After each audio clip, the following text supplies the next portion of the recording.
Hello friend आप सभी को मेरा चैनल पे बहुत बहुत स्वागत है। फ्रेंड आज हम बात करेंगे ब्रेन स्ट्रोक के बारे में। और फ्रेंड वीडियो आगे बढ़ाने से पहले मैं आपसे रिक्वेस्ट करता हूँ, कृपया चैनल को सब्सक्राइब करें, लाइक करें और बेल आइकन को जरूर दबाइए।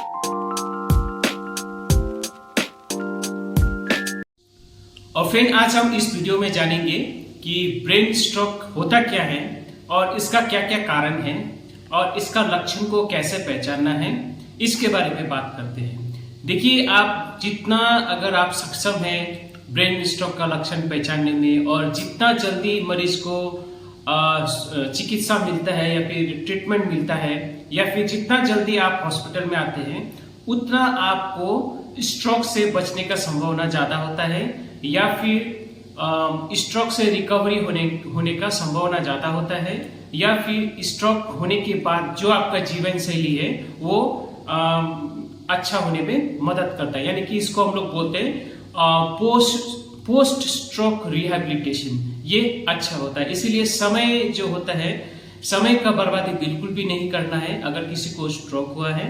और जितना अगर समय लेट करते हैं ट्रीटमेंट लेने में, उतना इसका परिणाम खराब रहता है। देखिए, स्ट्रोक में क्या होता है हमारा ब्रेन के अंदर, यानी कि मस्तिष्क में अंदर। देखिए, हमारा ब्रेन में बहुत छोटा छोटा नाजुक खून का नली होता है, उसको हम लोग ब्लड वेसल्स बोलते हैं।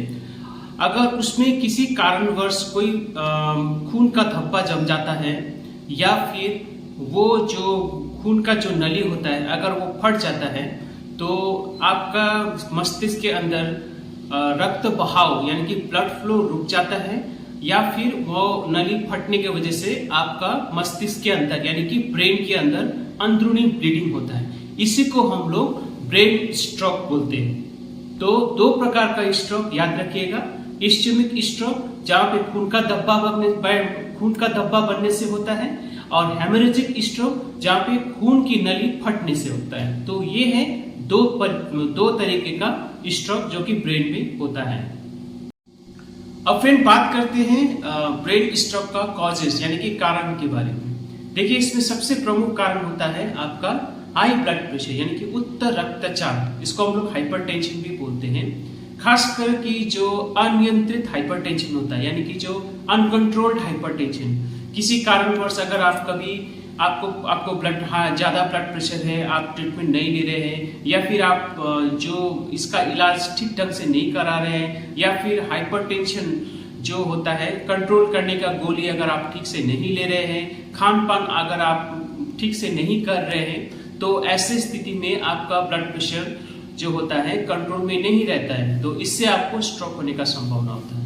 और अब दूसरा कारण होता है इसमें, अगर आप ज्यादा धूम्रपान करते हैं या फिर अल्कोहल का सेवन करते हैं या फिर तंबाकू का सेवन करते हैं, ये भी एक कारण होता है ब्रेन स्ट्रोक का।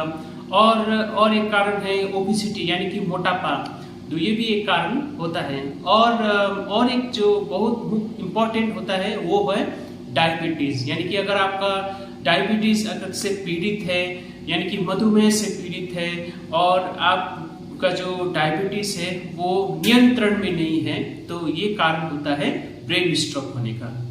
देखिए, जब मैं लक्षण के बारे में बताऊंगा उसमें एक वाक्य है, इसको हम लोग बोलते हैं फास्ट, FAST।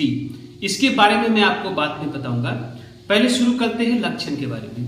देखिए, किसी को भी स्ट्रोक होता है, ब्रेन स्ट्रोक होता है, तो जो लक्षण जो होता है वो अचानक से आता है। इसको हम लोग बोलते हैं एब्रप्ट ऑनसेट।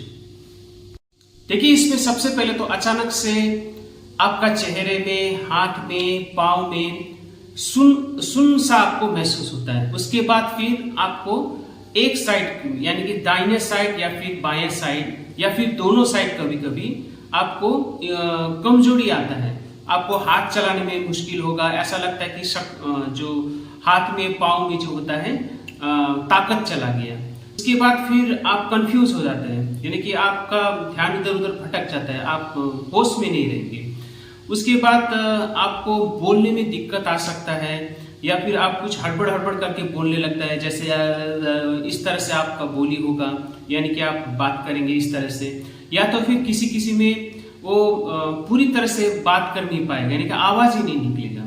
और फिर आपको देखने में दिक्कतें आ सकता है, हो सकता है आपको आंख के अंदर मतलब जब देखते हैं तो काला काला सा धब्बा दिखाई दे सकता है, उसको हम लोग बोलते हैं ब्लाइंड स्पॉट।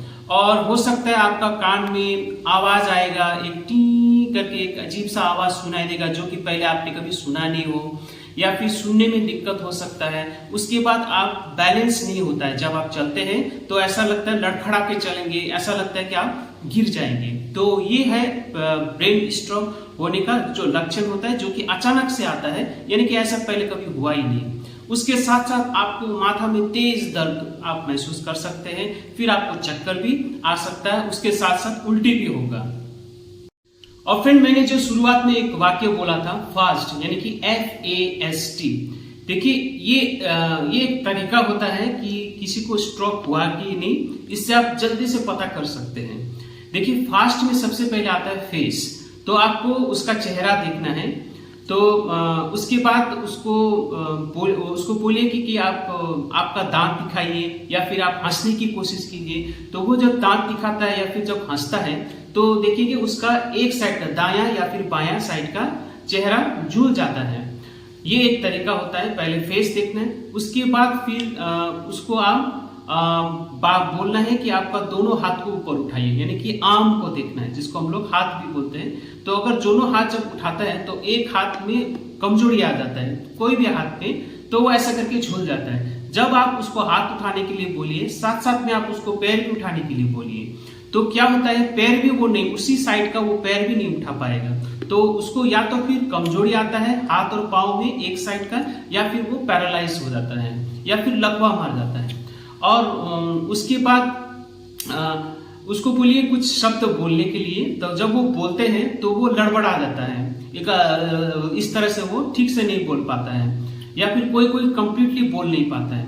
तो ये होता है F से मतलब फेस, A से मतलब आर्क्स, यानी कि पूछना है आपको, दोनों हाथ उठाइए बोल के। और S से मतलब स्पीच, यानी कि उसको बोलने के लिए बोलना है। और T मतलब होता है समय, ये कब हुआ है उसका आपको टाइम आपको जरूर नोट करना चाहिए या फिर ध्यान में रखना है, क्योंकि टाइम जब उसको स्ट्रोक आता है उसके बाद जितना देर होता है उसको ट्रीटमेंट मिलना उतना जो होता है स्ट्रोक का जो होता है परिणाम खराब हो जाता है। इसलिए समय को आपको जरूर ध्यान में रखना है। तो फ्रेंड, ये रहा छोटा सा जानकारी स्ट्रोक का लक्षण को कैसे पहचानना है और क्यों समय पे इसको पहचानना जरूरी है। मैंने पहले ही शुरुआत वीडियो में पहले ही आपको बता दी। तो फ्रेंड, ये रहा छोटा सा जानकारी स्ट्रोक क्या होता है, और आपको खासकर बेहद सतर्क रहना है, खासकर जो बूढ़े लोग होते हैं जिसको ये सारा बीमारियां हैं, स्ट्रोक होने का सारा जो बीमारी अगर है, जैसे हाई ब्लड प्रेशर हो, या फिर दिल का कुछ बीमारी हो, या फिर डायबिटीज हो, उन लोगों को खास सतर्कता बरतना है। और उन लोगों को खास ध्यान रखिए, हमेशा उन लोगों को आपका निगरानी में रखिए, क्योंकि वो कभी भी उन लोगों को कुछ भी हो सकता है। खासकर ठंडा के मौसम में हार्ट अटैक और स्ट्रोक काफी ज्यादा इसमें तेजी आता है इस मौसम में। तो फ्रेंड, आज के लिए इतना ही। मैं आशा करता हूँ इस वीडियो से आपको बहुत लाभ मिलेगा। ऐसी वीडियो को देखते रहिए, लाइक करते रहिए और शेयर करते रहिए। Thank you very much.